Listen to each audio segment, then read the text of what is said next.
the BBC, but they are coming to Africa, and specifically to Nairobi, would be looked at in 2 or 3 aspects. First and foremost, it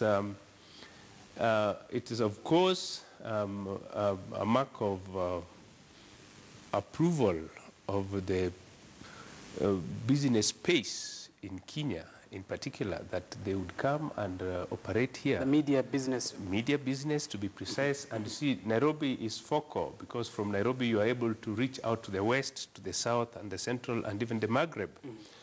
Secondly, it is going to be an opportunity for the media industry in general to up their game, because it's like what Professor called competition. It therefore means we will have to relook at those cardinal principles which guide the media industry, and we will be talking about the quality.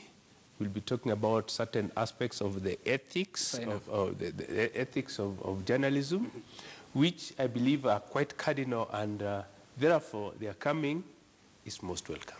Okay, when asked, the Director of News and Current Affairs at the BBC, Franz Answorth, was asked by one of my colleagues who works for Radio Maisha here. She said, we are making this investment, quote, because of the media freedom you guys enjoy down here. Professor Munene, how much has over the years our media freedom space expanded? Well, comparatively, the media industry in Kenya is very free. If you want to discuss things, and freely to do so, from Cairo to Johannesburg, from Mombasa to Lagos. There's nowhere else where you can get that environment of freedom. The vibrancy of the media in Kenya is of the high level. There are some improvement areas that can be looked into, like internal freedoms in the media houses. It can be examined. But when other people in other countries want to discuss serious issues in their own countries, sometimes they come to Nairobi. To discuss their own issues. To discuss their own issues in Nairobi, because it is not as free where they come from. And what has led to Nairobi's freeness over the years? The vibrance of the people of Kenya. I think the struggle for multipartyism helped. Remember when in those days the media tended to be restricted. There were very few outlets. But then people found ways out in the alternative media, which now have become part of the mainstream media. And so the mainstream media were forced to do what the alternative was doing to get credibility. And the fact that Kenya is a democratic state with a few hiccups, but I think there's a few hiccups, but the freedom enjoyed here. You get people from other countries, and they will tell you in freedom's private. Enjoyed here. The Fair freedom, enough. Let me get it's Professor, just something else. Let me get Professor Israel to the conversation. Prof, what often is the correlation between media freedom and the level of democracy in an individual country? Thank you very much. In fact, before even we think about media freedom, it would be very important for us to understand the principles that actually govern the media industry. But let me start with that aspect of the correlation. The media, by and large, is a vanguard, and they are normally at the forefront in pointing out the ills or all those practices which are within the government or within the corporate world, which are themselves either matters of corruption or matters of certain ills within the government. However, in an environment where the media does not have the opportunity to point out some of the ills which are there, or where the media is complicit, then of course the government becomes complacent. And then human rights now is trampled upon. And of course the democratic space is narrowed. And by and large, ills like corruption grow. In turn, growth of a country is stifled. And Prof, are you satisfied that the media, locally at least, has extensively reported on some of the ills you just mentioned? I wish to say that it's a journey, never a destination. And anytime you're talking about media freedom and media reporting, you must also look at what times and in what phases, because we do know the media has in many times triumphed, but also fallen short of the required standards. And that's why I said it would have been better if we addressed the principles governing the media industry, so that we look at the entry of BBC into this particular space as a welcome entry, and an entry which is going to help us to improve on our standards. Number one, when we talk about the principles which are the ethical principles governing media industry, the first is the aspect of truth and accuracy. So when you are talking about the freedom and the other likes, the issues, to what extent has the media adhered to truth and accuracy? We do know that truth is, of course, a relative term, and the media, the journalist may not necessarily look for it, but the journalist should look for accuracy. Two, there's the aspect of independence, because you're talking about freedom, the media freedom. The journalist is expected to exhibit a lot of independence in his work without representing the interests of some sectarian group, whether it is political. Any interference. Fair enough. Yes. Let me get Professor Macharia to the conversation. What often is the role of the media in a free country, free society? To be free. The role of the media is to inform the public as to whatever is happening, to point out if things are going wrong, to defend the state in which it operates. To defend the state, just yes, to get it clear. yes, in yes, what way yes. To defend the state? See, now you are talking about the BBC coming here. The BBC is an instrument of British foreign policy. It defends British interests. And one way of defending British interests is to get to a place where you can radiate bigger and acceptability. And it's not a secret. This is a normal thing. No media, unless they are rogue media, operate. There are many nowadays. And there are many. No media operates outside the context of state. None. Not even the privately owned media? None, if they are serious. There is always close understanding.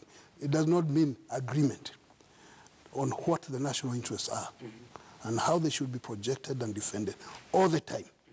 And no, I mean, nobody in the government has to call somebody and say, oh, you know that? It should be automatic. Yeah?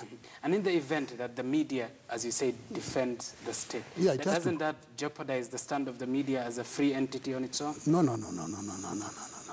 The media is part and parcel of the state. The fourth estate. Yeah, I mean, they call it that way. If the media destroys the state in which it exists, then what will it be doing? Does it have a right to destroy itself? Oh, no, it doesn't. No. So that's why the media is part and parcel of the state in which it operates. And where are the limits of defending the country and sidelining with the government of the day? The limits? We should make the distinction between the government and the state are not one and the same thing. Fair enough. Fair enough. Sometimes they coincide a lot, but they are not one and the same thing. Now, media operators who have been properly educated from baby school to the universities to know the national interests of the country will quickly be able to tell this is not good for Kenya. This is good for. Now, if somebody happens to be a minister and he's stealing, that's not good for Kenya. And the media have done a pretty good job of pointing some of these things. But there are other areas you look and say, wait a minute, are you in the business of destroying your country? And the media can destroy the country. In what way can the media destroy the country? You mentioned about the fourth estate. When Edmund Burke popularized that terminology, and he was pointing to the media up in the galleries, and saying, oh, the MPs, they are, all those calling themselves, you are not powerful, forget it. Because the people who are powerful are the people in the galleries, the media, the fourth estate, who can destroy and build the state very easily. And that is, so there is always that requirement of a balance, knowing. You don't want to destroy the place where you live. And neither do you want to over-represent. You are, at the same time, you don't want to be a sycophant. Okay. You know, So the balance, and that's why good education is necessary, so that you don't get people confused. And they go out on a distraction spree and think that they are being free. Let me get Professor Israel Kodiaga to the conversation. Prof, objectively judging the media space in Kenya, what do you think is your assessment, and what do you think, rather, should be done? Thank you. First and foremost, we need to clarify this aspect of defending the state. We do not want a media that is doing spinning, political spinning for the government. And the notion presented by my wonderful teacher borders on the historical relationship which was abused and should not be allowed. And that's why between the media and the state. Yeah, and that's why I talked about the 5 principles governing the media. Now, when you, back to your question of what is my assessment of this media space in this country, from a historical and growth perspective, very robust, because many were the times I was a victim of that, and he knows when you were just found with some publication and it was purported or perceived to be seditious. So today, yes, there's a lot of freedom. We know a lot of people who are working in the media in the 80s and 90s who actually enjoyed the cold rooms, courtesy of expressing their opinions. But we must remember that when we are talking about freedom, an ordinary person has all those freedoms, but the media person, the journalist, does not have that luxury. Of having all the freedoms? No, he doesn't have that luxury. For example, I can open an account in Twitter, Facebook, or anywhere, using even a pseudonym, write what I want, post what I want, because it is my freedom of expression. But the media person will have to be guided again by certain ethics, principles. code of conduct, fair enough. Yes. Professor Macharia, how much of a big deal is the digital disruption that we witness even till today? Well, one of the effects of the digital revolution is to de-border countries, such that the old notions of countries has been destroyed.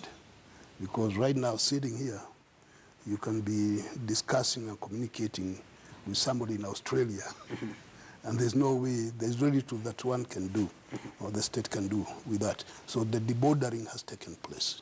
And also with the influx of digital media. Particularly digital media. It's no longer the way it was. There was time, as Israel is trying to say, when even the fax machine was almost illegal, because it could, now the fax machine are dinosaurs, the technological dinosaurs. But there was time when there was an attempt to restrict, but it's no longer possible. So people have to rethink the issue of security in terms of the state. And my friend, I was not trying to defend what was going on in the 80s. It's just a statement of fact that there is a distinction between state and government. And sometimes state and government work together. I mean, the government's main job is to protect the state, the people in the state. And sometimes they make mistakes.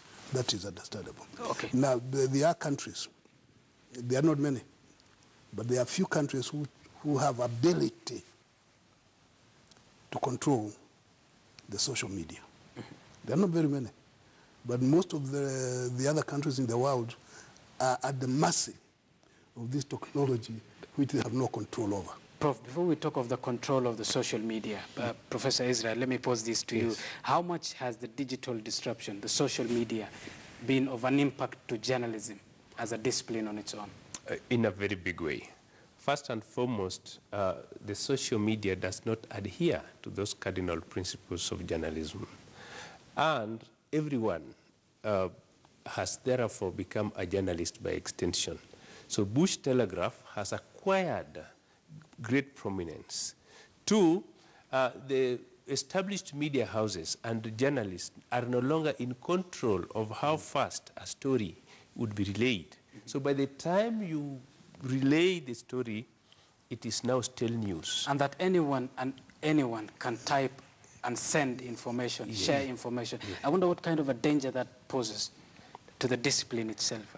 Of course, it's almost going to make life within the discipline very, very difficult. Like I've just told you, that the people operating out there do not understand that journalism adheres to certain codes and principles, which therefore means that the people in the media houses and the journalists themselves are at the mercy of what is happening out there, meaning the quality of what they churn out, whether it is in the electronic form or digital form, is compromised by what is popular. The trend is to go by what is popular, what is trendy. And whatever is trendy is, of course, poisonous in more. It's good that you talked of what is trendy, because there's also the aspect of fake news. Yeah. Prof, similarly, a similar question to that, fake news and the real news that a media house want to decimate. Yeah. But what kind of a challenge as well does that pose to of course, presentation of news and delivery of news? The issue of fake news, which Donald Trump has popularized. Yes. In fact, he won by accusing people of peddling fake news. And because of that, he got a lot of publicity. And he won the election in the US for doing that.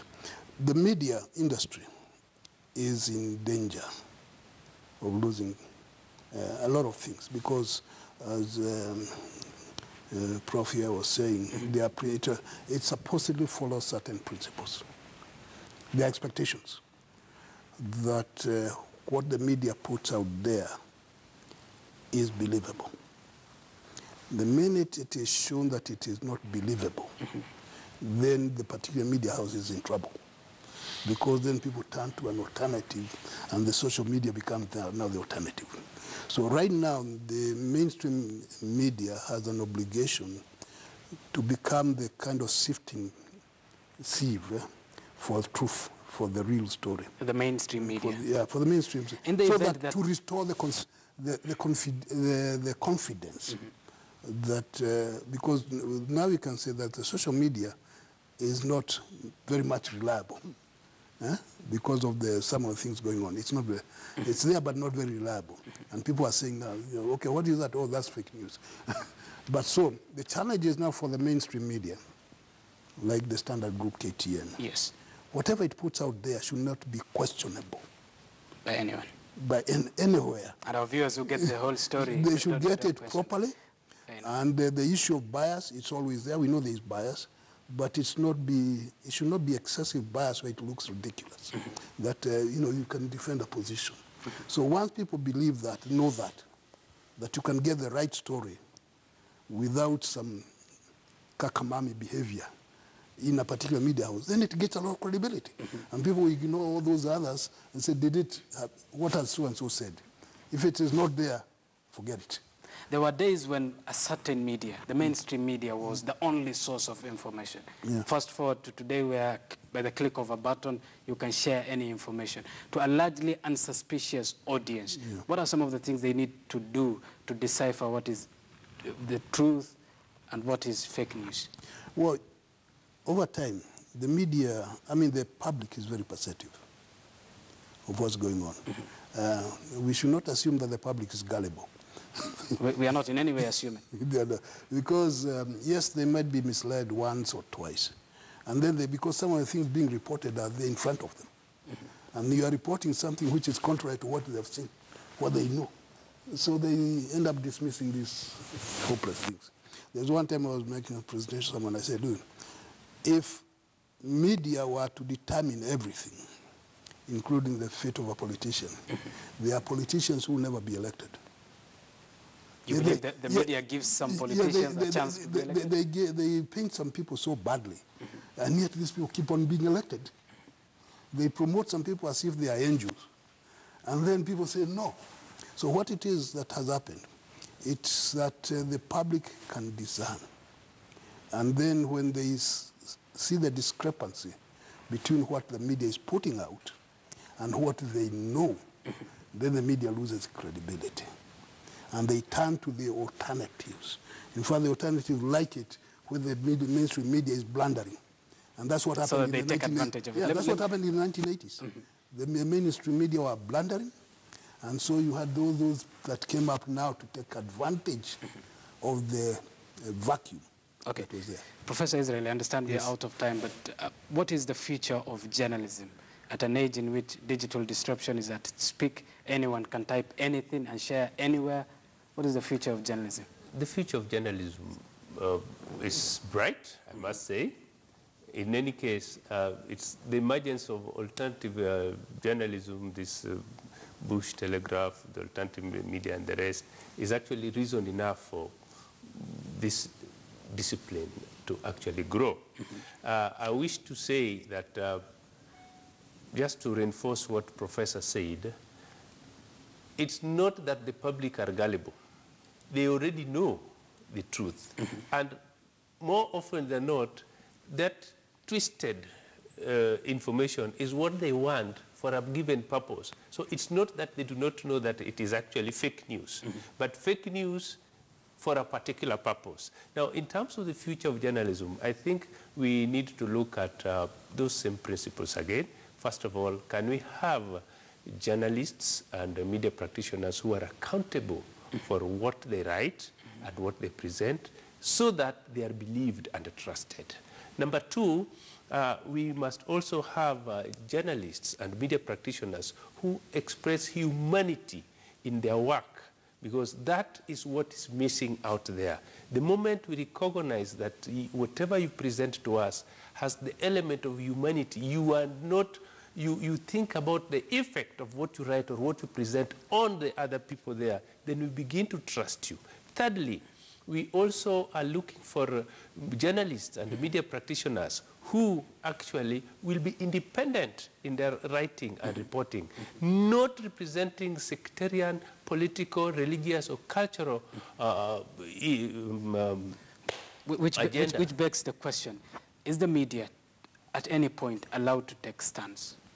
Yeah. Yes.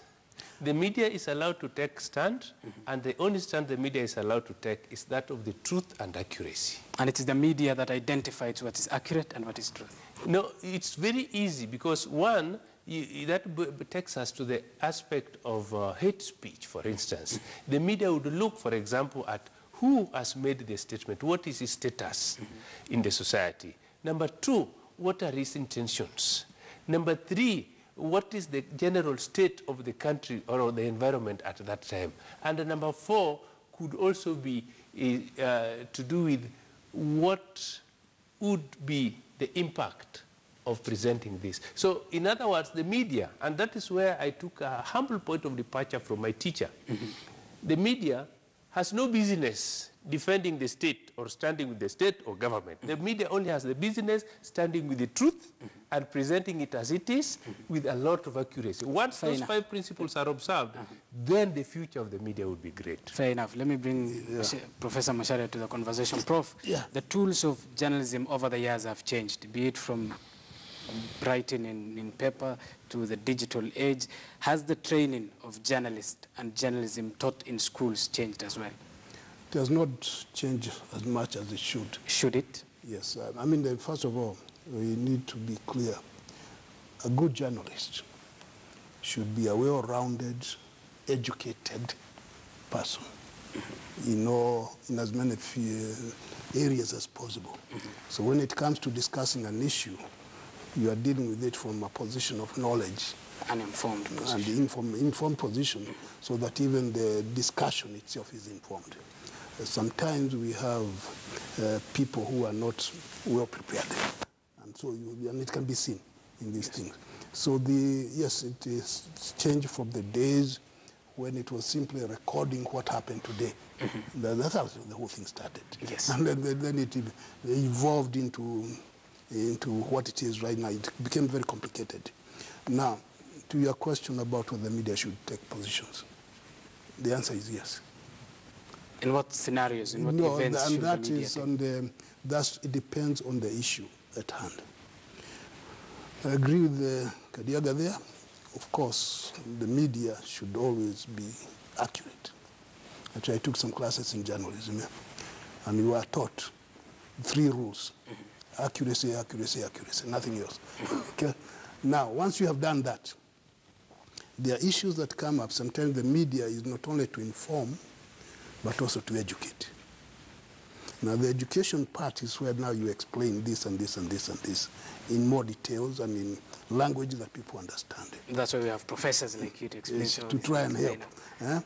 Then there comes a time when an issue, as long as you've made clear what the facts are, then you can say this is, and that's why you have editorial pages. Yes. in the newspapers and sometimes in the electronic, they have our editorial.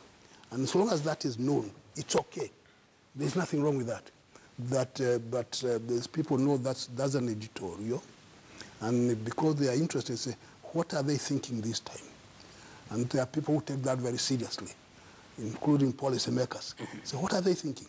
Then they might What is the media thinking? Yeah, the particular media or the opinion makers. What are they thinking? Because it's in their interest to do that. So taking a position is good. What is not allowed, as you conclude, yes, is engaging in behavior that is destructive to the state. That one is not allowed. And what are some of the behaviors that are destructive to Now, the state as we wind up? Now, like if you're inciting people to violence, that's not acceptable behavior. Huh?